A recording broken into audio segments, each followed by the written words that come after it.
In the previous video, you talked about diffusion as a mechanism of molecular movement where solutes move down their gradient in an attempt to reach equilibrium.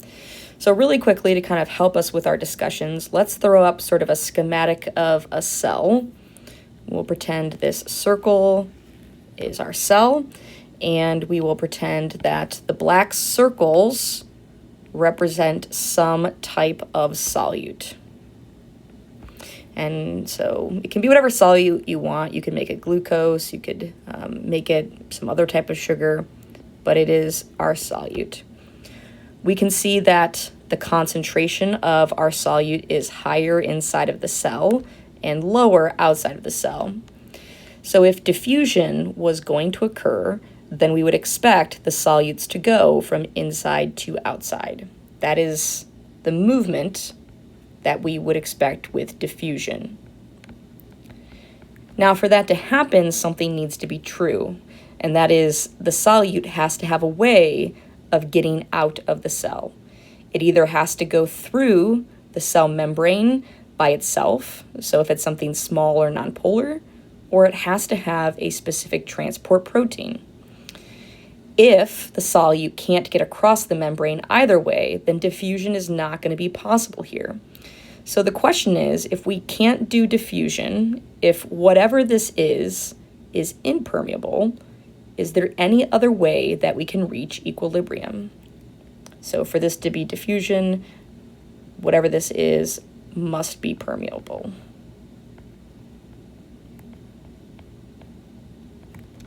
Either by itself or with assistance.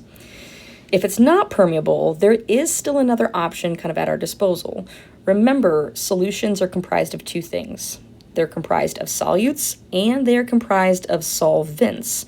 And as we explored with the Kool-Aid analogy, you can manipulate the concentration of something by either adding and taking away solutes or adding and taking away solvents. Diffusion is when you add or take away a solute to change the concentration. Osmosis is when you add or take away the solvent to change the concentration. So specifically, osmosis is the movement of water down water's concentration gradient.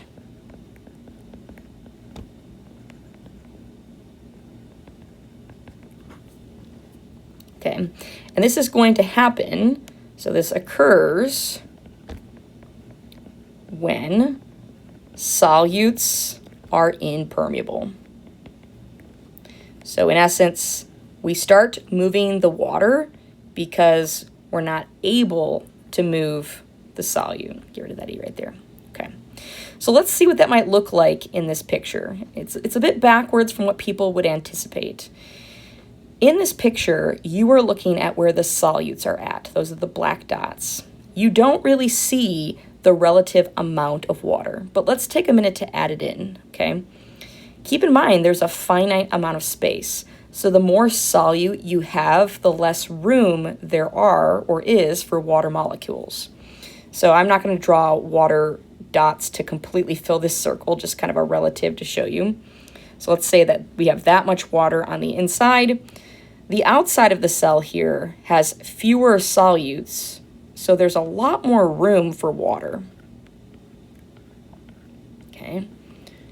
So if we're looking at the kind of relative amount of water, we can see that our water amount is higher on the outside and lower on the inside. And so what we will expect is that osmosis, if it's occurring, is going to promote the movement of water into the cell. And this is usually what trips people up. When they see the picture with the water molecules, they go, oh yeah, it makes sense. We're going from high water to low water. But the problem is you very rarely see a picture where the water molecules are drawn in. Typically, what you see is you see the cell and then you see the solutes. So let's go ahead and ditch the water molecules again.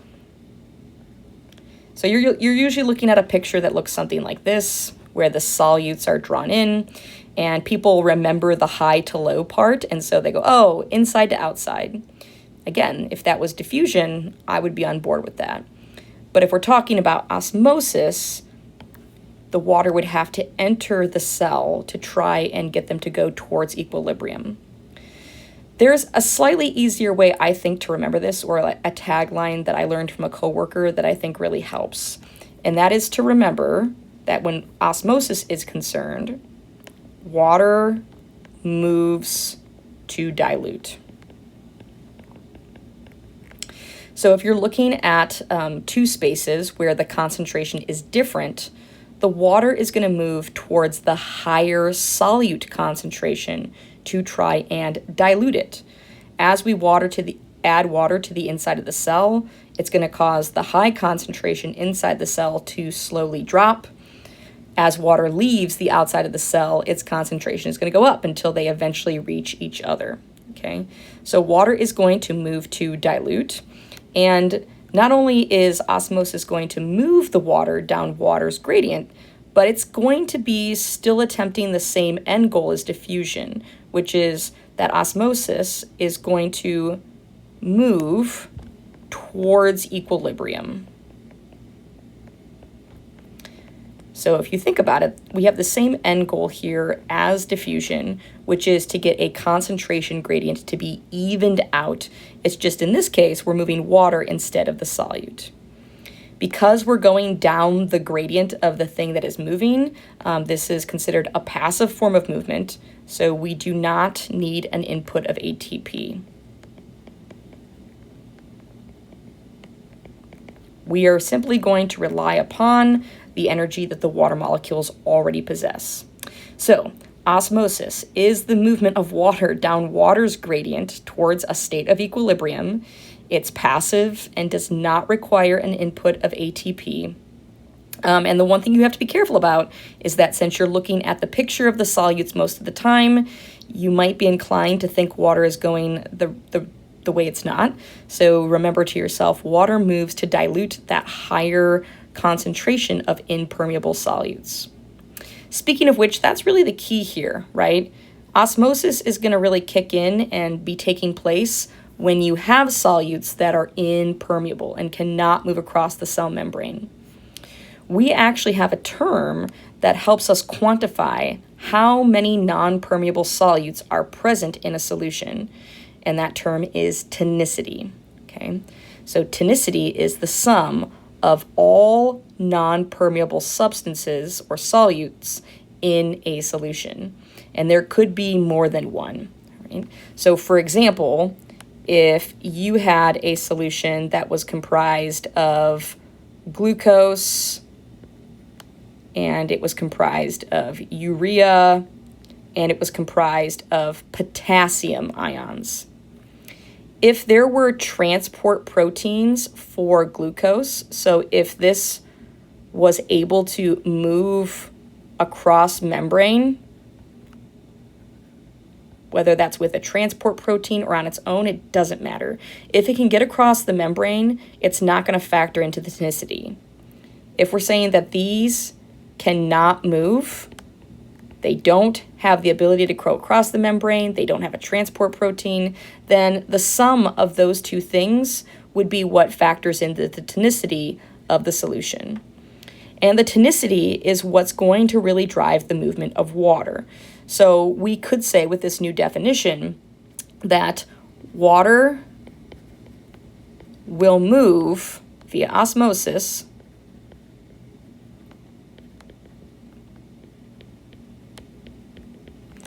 to a higher tonicity.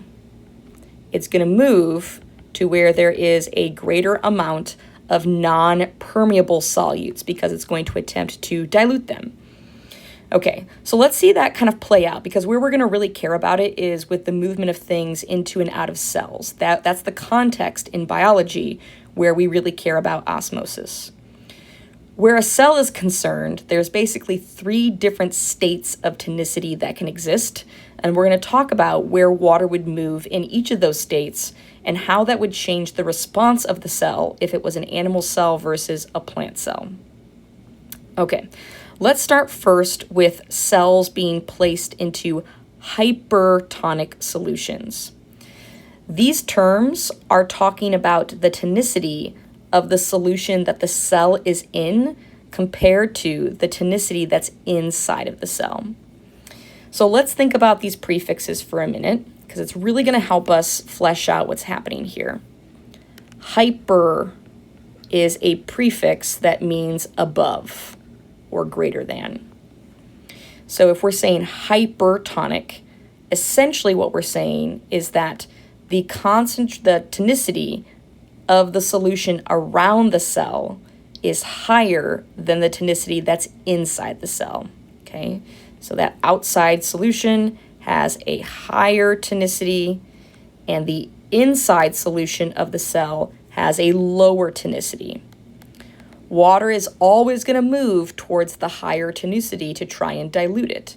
So in a hypertonic solution, when a cell is put into a hypertonic solution, there's going to be a net movement of water out of the cell.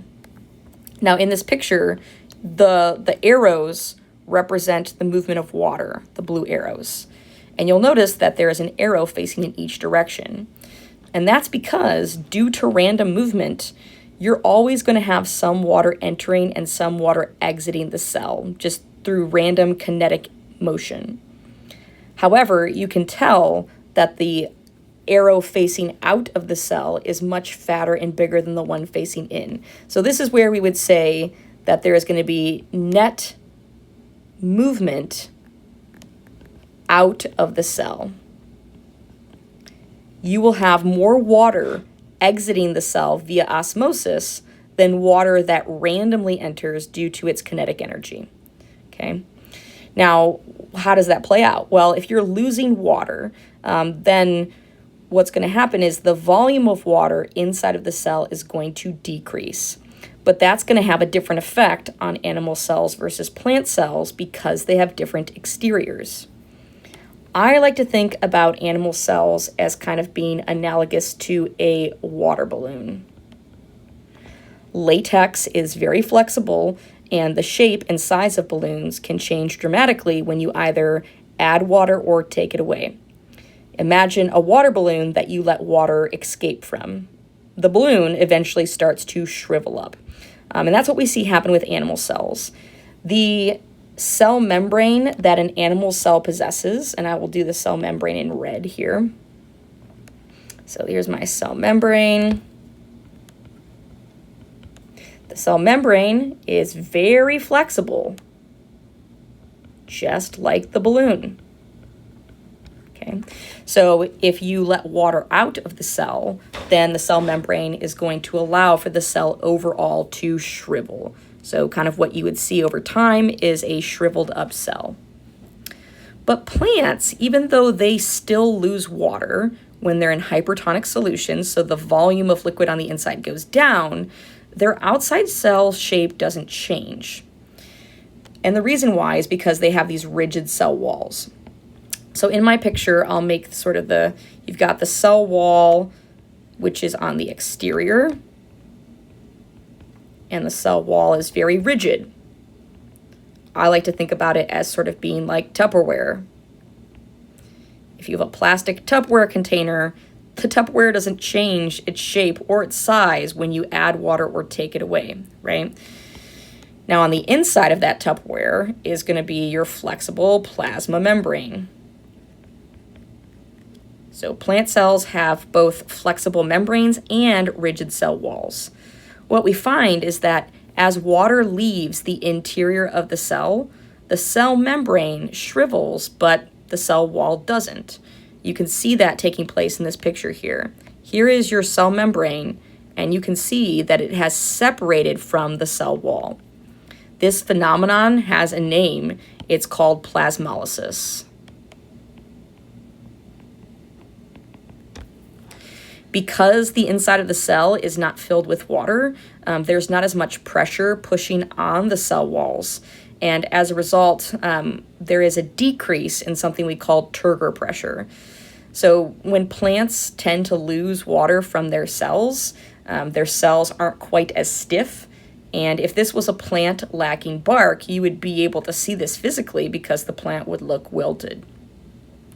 Okay, So in hypertonic solutions, when the tonicity is higher in the solution than it is inside the cell, water leaves the cell, and that's going to affect the way the cell reacts based on whether it's animal or plant. Hypotonic solutions. So hypo is a prefix that means below. Like if you're suffering from hypothermia, your body temperature is too low. So now we're talking about a case where the solution's tonicity is lower than what's inside the cell, okay?